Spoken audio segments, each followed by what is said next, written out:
On a wet Thursday morning in the spring of 2026, in a county he asks us not to name on a YouTube video, a retired British Army warrant officer in his 60s opened a brown C5 envelope at his kitchen table. The letter was on Police Service of Northern Ireland headed paper. It was from a unit called the Legacy Investigations Directorate. It informed him that a contact in which he had been involved on the evening of the 8th of May 1987 outside a Royal Ulster Constabulary station in a County Armagh village called Loughgall was now the subject of a fresh inquest under Article 2 of the European Convention on Human Rights. The man had been assured in September 1988 by a decision of the Director of Public Prosecutions for Northern Ireland that no soldier involved in that contact would ever be prosecuted. The letter at the kitchen table told him otherwise. He set the kettle on and read it twice. A short note on the man in this story. He is not one named soldier, he is a composite. We have written him out of the public details of the Loughgall sergeant's generation and given him a single workable name. We will call him Sergeant J. The details that surround him are real. The dates are real. The decisions are real. The letter is real. Sergeant J stands in for the men who carried the warrant and now carry the post. Loughgall is a village of around 300 people, just under the south face of County Armagh. There is a Royal Ulster Constabulary station there, or there was, of the squat, single-storey, sandbagged variety the province built in the years when the Provisional IRA's East Tyrone Brigade was learning what a building could be made to do. The brigade's commander in the spring of 1987 was a 30-year-old man called Patrick Joseph Kelly, who had been born in Carrickfergus and had come back through Dungannon. He had taken over East Tyrone in 1985 and had, by his own measure, turned it into the most active unit on the island. He had a method. He had used it at the Ballygawley station the year before last and at the Birches station the August previous to that. The method was a digger from a building site, a bomb in the bucket, a van behind it with the close cover team, and a flat roof at the target that wouldn't take the blast. He had used it. It had worked. He brought it with him to Loughgall. The British knew. That is the first hard thing about Loughgall. The British knew. Marne Road Barracks sits just outside Portadown, 10 miles east of where the digger would be coming from. In 1987, it was the home of the 3rd Infantry Brigade and, since the start of the decade, the operational base on the island for G Squadron, 22 SAS Regiment. On the evening of the 7th of May 1987, at roughly 8:30, about 24 men of G Squadron, together with officers from the RUC's Mobile Support Unit, were briefed at Marne Road about an impending attack on a police station in a small village called Loughgall in the south of the county. They had been flown in earlier from Hereford. The brief was specific. The brief was not speculative.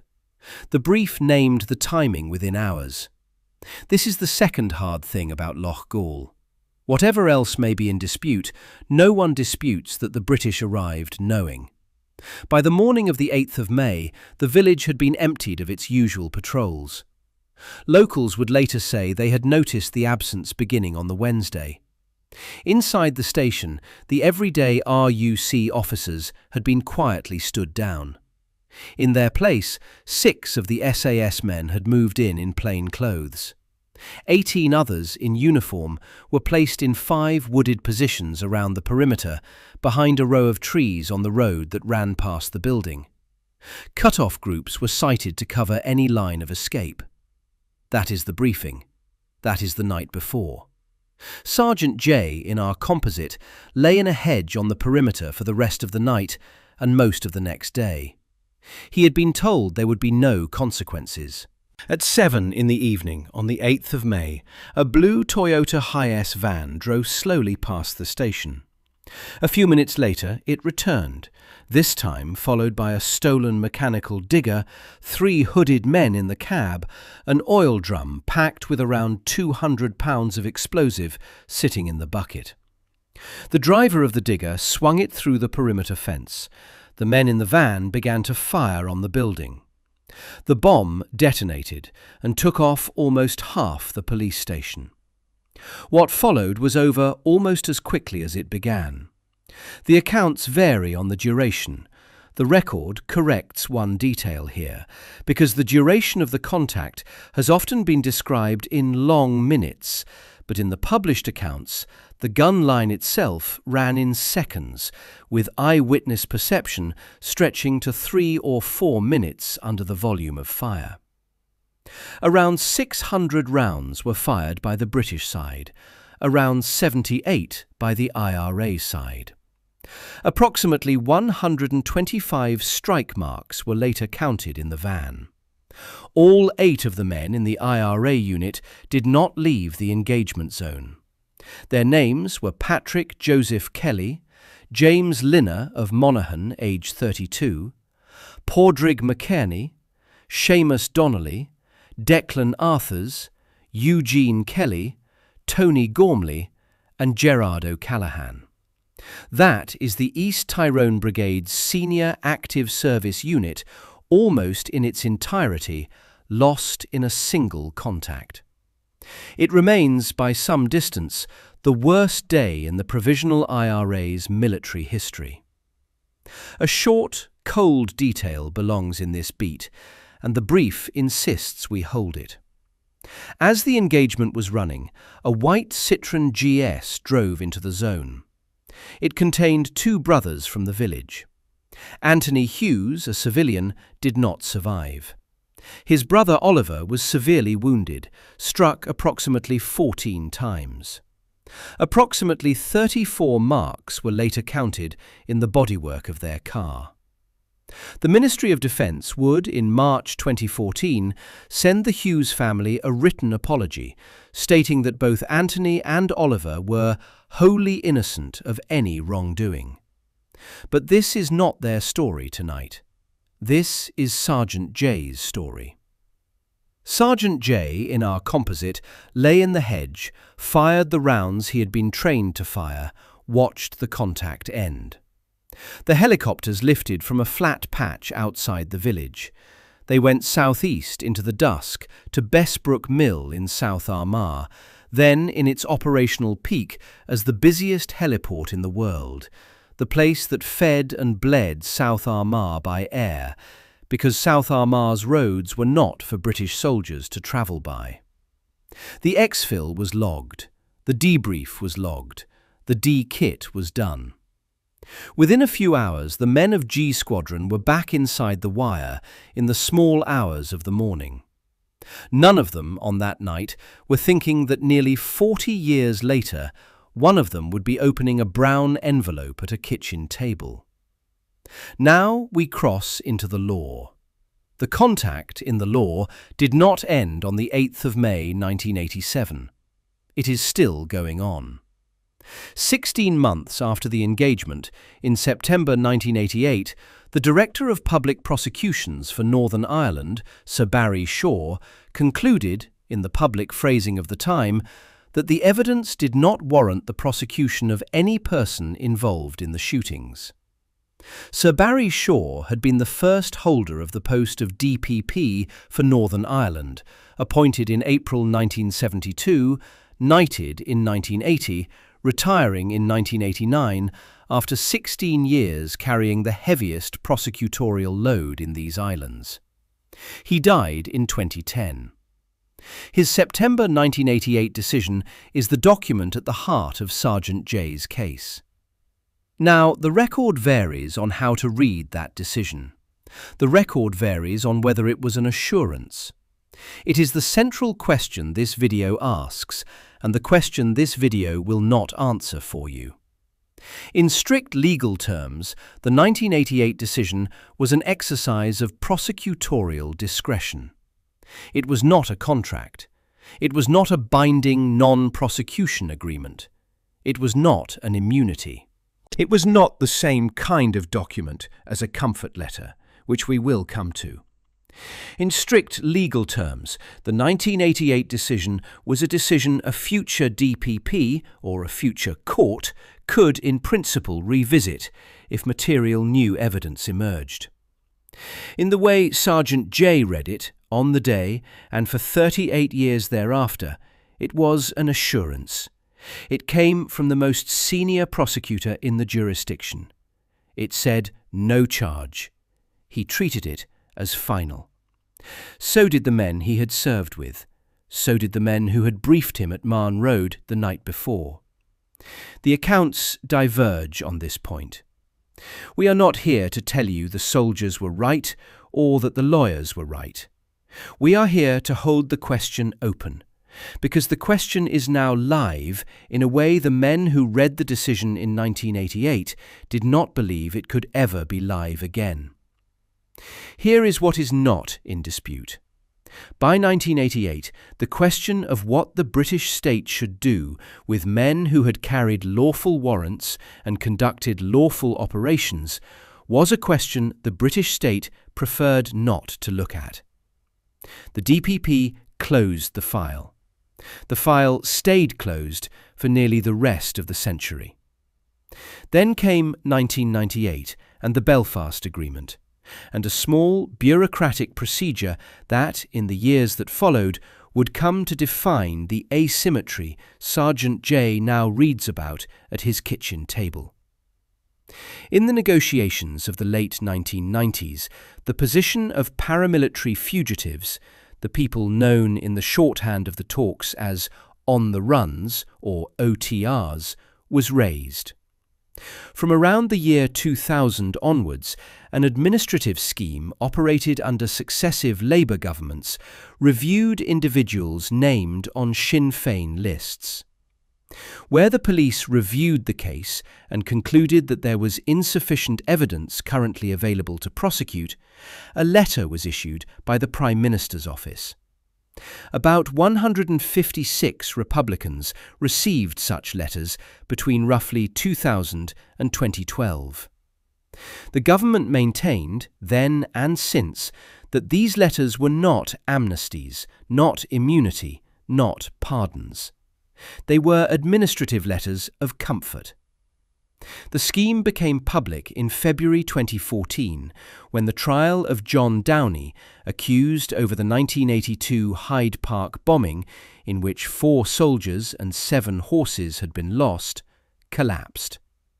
Downey had walked into court holding a letter dated 2007 that told him he was not wanted by any police force for any past troubles offence.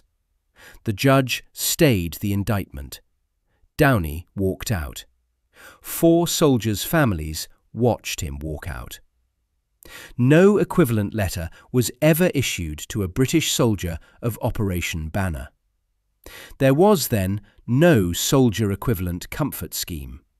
There was no administrative review of veteran files. There was no procedural off-ramp for the men who had carried the warrants. There was, eventually, by the Ministry of Defence, a legal funding scheme, which we will come to in this video, and which is the only fact that makes Sergeant J's 2026 letter manageable at all. But there has never been a piece of paper for him with the words, "You are not wanted." For 38 years, his piece of paper was the 1988 DPP decision. And the 1988 DPP decision, his legal team is about to remind him, was not the same thing. That is the asymmetry the brief calls the real story. There were letters to clear one set of names. There was a discretion not to charge the other. The first was an administrative finality.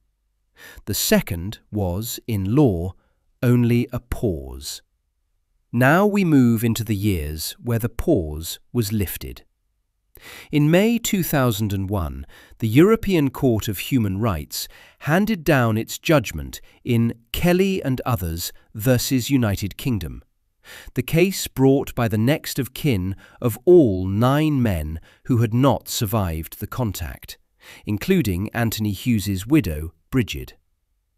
The court found, unanimously, that the United Kingdom had violated Article 2 of the Convention, the right to life. But, and this is the second hard thing about the law of Loughgall, it found that violation only in the procedural limb. That is, the court did not declare the lethal force itself unlawful. It declared the investigation into the lethal force inadequate. The two are not the same. Most accounts of Loughgall flatten this. They report the 2001 ruling as a finding that the soldiers' actions were unlawful. They were not. What the Strasbourg court found was that the UK had failed to conduct an effective, independent investigation into the deaths, and that the procedural duty under Article 2, the duty to investigate separately from the duty not to take life, had not been discharged. £10,000 was awarded to each of the 9 families. The lethal force question on the substantive limb of Article 2 has never been answered against the soldiers in any court of jurisdiction. That distinction matters. It matters for what comes next. Because what comes next is a chain of judgments, each one extending the procedural duty, that arrives in 2024 at a Belfast courtroom and lifts the pause Sergeant J had taken to be a stop. In September 2015, the Advocate General for Northern Ireland, Jeremy Wright QC MP, directed that fresh inquests be held into the 9 Loughgall deaths. In 2018, Sir Paul Girvan ruled that ongoing delays in listing those inquests were themselves engaging Bridget Hughes's Articles 2 and 8 rights. In 2019, the United Kingdom Supreme Court, in the Geraldine Finucane judgment, declared a continuing Article 2 violation in a separate but legally adjacent case, establishing the principle that the duty to investigate can persist as a live obligation across decades. Then came the Conservative government's attempt at a settlement. The Northern Ireland Troubles Legacy and Reconciliation Act 2023, signed into law on the 18th of September 2023, attempted what no government before had attempted. It offered conditional immunity to all Troubles-era actors, paramilitary and state, who cooperated with a new body, the Independent Commission for Reconciliation and Information Recovery. It halted Troubles-era inquests. It barred civil claims. It was, in the government's framing, the line under the past. In the framing of nearly every victims group and every legal commentator who looked at it carefully, it was the line in the wrong place. On the 28th of February 2024, the Belfast High Court handed down judgment in Re Dillon and others, the case number 2024 NIKB 11. The court declared that the Act's conditional immunity scheme, sections 7.3, 12, 19, 20, 21, 22, 39 and 42.1, was incompatible with Articles 2 and 3 of the European Convention. It declared the bar on civil actions under Section 43.1 incompatible with Article 6. The Court of Appeal in September 2024 extended the incompatibility findings further. The government formally abandoned its appeal against the Section 4 declarations. On the 4th of December 2024, a draft remedial order was laid before Parliament. In September 2025, the United Kingdom and Irish governments published a joint legacy framework that recognised, in the diplomatic phrasing of the day, that the 2023 Act was not fit for purpose. The Loughgall inquest, halted by the Act, would be restored. Hilary Benn, the Secretary of State for Northern Ireland under the new government, met representatives of the Loughgall Truth and Justice campaign in late March 2025 and confirmed it. Around 9 legacy inquests connected to security force incidents would be reopened. Loughgall would be among them. The Coroner's Service for Northern Ireland would take the case forward. So this is where the kitchen table comes in. The record corrects one element of how Sergeant J's letter arrives. Earlier accounts named a single public officer of the Legacy Directorate, by way of putting a face on the post. The narrower truth is that the letter Sergeant J received does not bear any one officer's name in the way the brief had imagined. The Police Service of Northern Ireland has a Legacy and Disclosure branch, of which the Legacy Investigation branch is a part. The Chief Constable of the PSNI from October 2023 is John Butcher, who came over from leading the long-running Operation Canova investigation. The Independent Commission for Reconciliation and Information Recovery is chaired by Sir Declan Morgan, the former Lord Chief Justice of Northern Ireland, who took the post when the Commission became operational on the 1st of May 2024. The political principal is Hilary Benn. The letter that lands at Sergeant J's kitchen table is institutional. It does not need a single named officer for him to read it. It needs a unit's name and a case number, and it has both. What does it tell him? It tells him an Article 2 inquest under the Coroner's Service for Northern Ireland will examine the circumstances of the contact of the 8th of May 1987. He is asked, in measured language, to confirm an address at which he can be contacted, to acknowledge receipt, and to expect a further communication setting out the form his involvement may take. The letter is careful. The letter does not say he is being prosecuted. The letter does not say a charge is being prepared. The letter does say, in the plainest possible administrative English, that the contact in which he was involved is now a live judicial matter again, after 38 years. He sets the kettle on. He reads it twice. Now we cross into what the inquest actually is, because the audience for this video has earned, over many videos, the right to be told precisely. An Article 2 inquest is a fact-finding judicial proceeding under coronial law. It is not a criminal trial. The standard of proof is the civil standard, the balance of probabilities, not the criminal standard, beyond reasonable doubt. The coroner is asked to determine who the deceased person was and how, when and where the death occurred. The coroner may make narrative findings. The coroner cannot return a verdict of unlawful death in the criminal sense, and the coroner does not charge any person with a criminal offence. But, and this is the live worry at the kitchen table, the coroner's narrative findings are admissible material.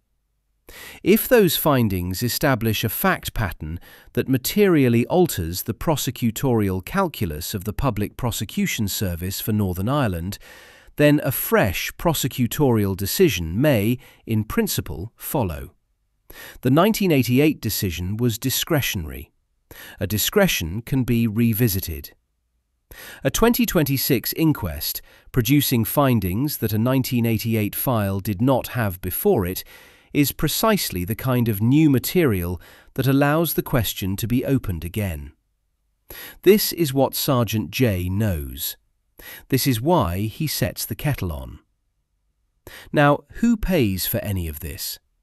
The answer is partly the Ministry of Defence and partly Sergeant J himself. The MOD's published guidance on support for Northern Ireland veterans is plain. For those under investigation or being prosecuted as part of a Troubles criminal case relating to Operation Banner, full legal costs will be met by the Ministry. Counsel is instructed via the Northern Ireland Crown Solicitor's Office.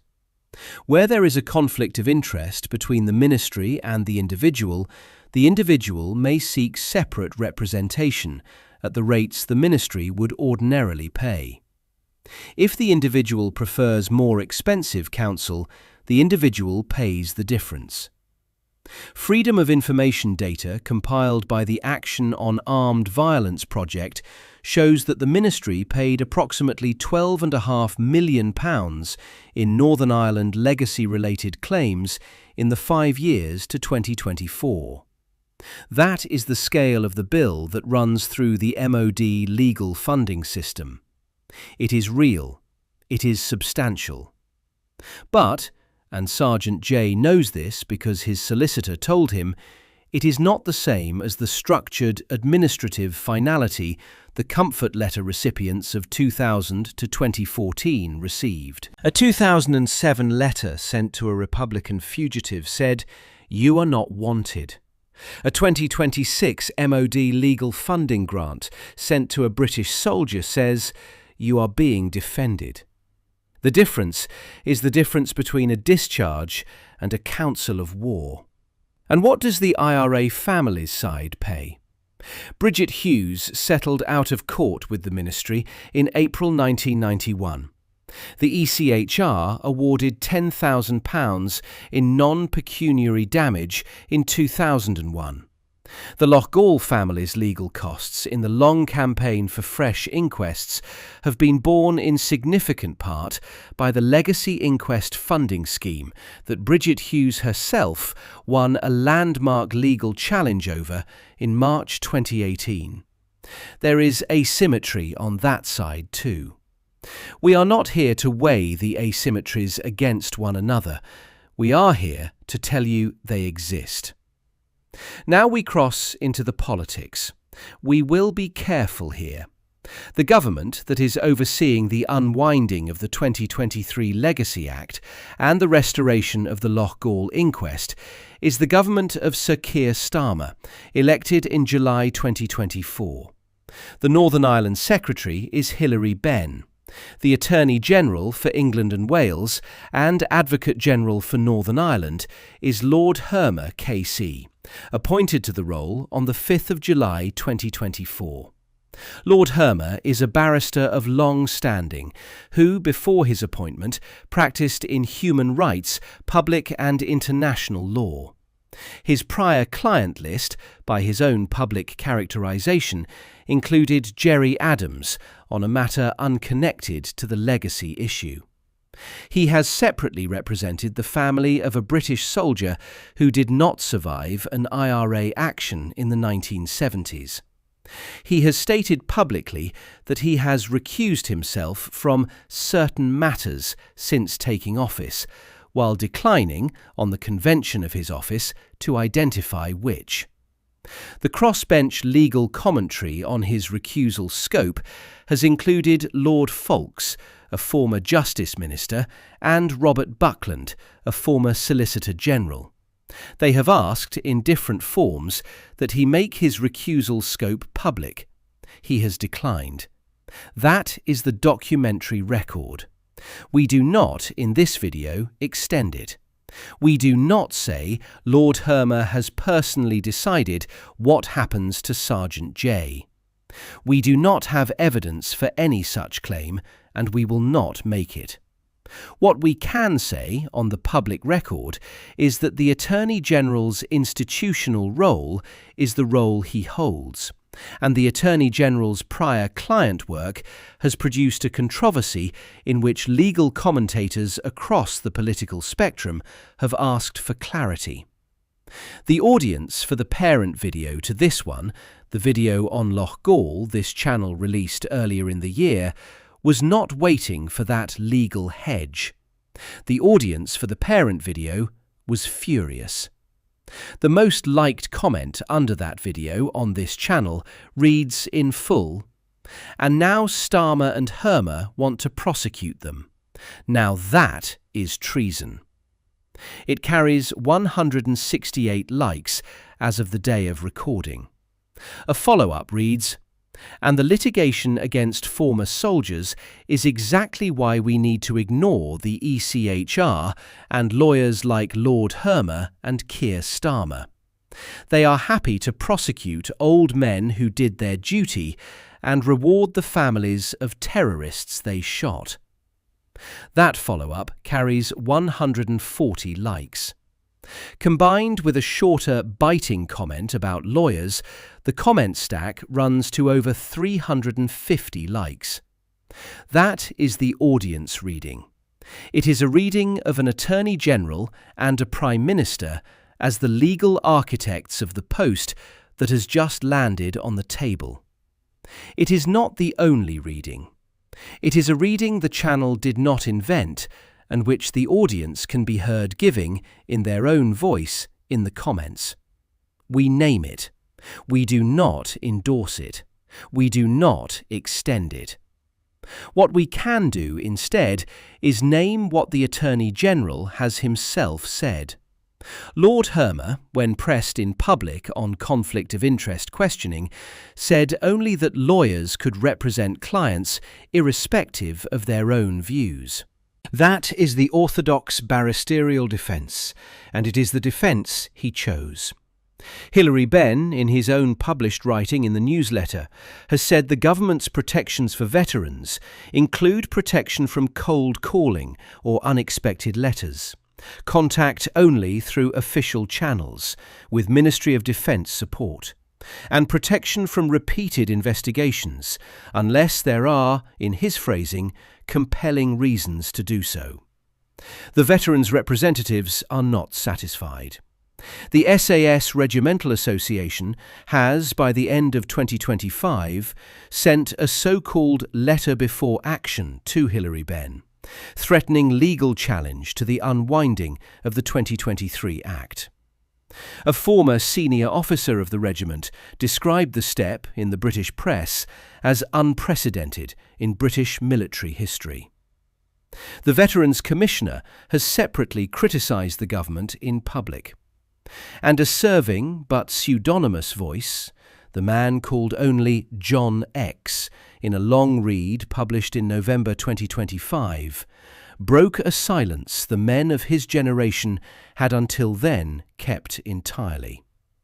He spoke in his mid-70s of the engagement, of the volume of fire from the windows of the station, of the bomb taking the building apart, of moving through the wreckage, of the mandatory debrief at Marne Road afterwards, and of the assurance he had been given that the file would never come back. We are told he made the choice to speak only because he believed the file had come back. This is the texture of where we are. This is what is on Sergeant J's kitchen table. So what does it mean? What did 1988 promise, and what does 2026 deliver? And was the promise of 1988 a promise at all? The honest answer is that the promise was discretionary. A discretionary non-prosecution by a public prosecutor is a decision a public prosecutor takes on the facts and the public interest in front of him on the day. It does not bind his successors. It does not bind a coroner. It does not, of itself, bind anybody. It can be revisited. And yet, the men who lay in the hedges around a small village in County Armagh on the night of the 7th of May 1987 and through the day of the 8th were not lawyers. They were soldiers. They had been told to wait. They had been told to fire on the contact. They had been told, in the months after, that the file would close. They believed it. They believed it for 38 years. They built a life on the belief. They paid taxes on the belief. They watched the comfort letters issued to the other side, and they did not, for the most part, complain in public. Because the file was closed, and the contract, they understood it as a contract, would be honoured. The contract, in law, was never a contract. The discretion was, in law, only a pause. The pause has been lifted. The inquest will sit. The findings will come. And after the findings, on the public record, the Public Prosecution Service for Northern Ireland will have to take a fresh decision on the new material that the inquest produces about whether the 1988 calculus still holds. This is not, in any precise legal sense, a prosecution. It is, in every precise human sense, a man being asked to stand up and account for a contact he lay in a hedge to conduct 39 years after he lay in the hedge, after a Director of Public Prosecutions, whose name was Sir Barry Shaw, signed a file that said no. The wording of the law and the meaning of the law have, on this question, parted company. The man at the kitchen table, our Sergeant J, is not on trial. He is on the record again. The record is the record he had been told he had left. We will end where the brief asks us to end, with the kettle clicking off and the cup of tea, and the letter folded back along the original crease, and the cold April morning that calls back, through 39 years, to a wet April when a younger man lay in a hedge near a place called Loughgall, and waited, and did what he had been told.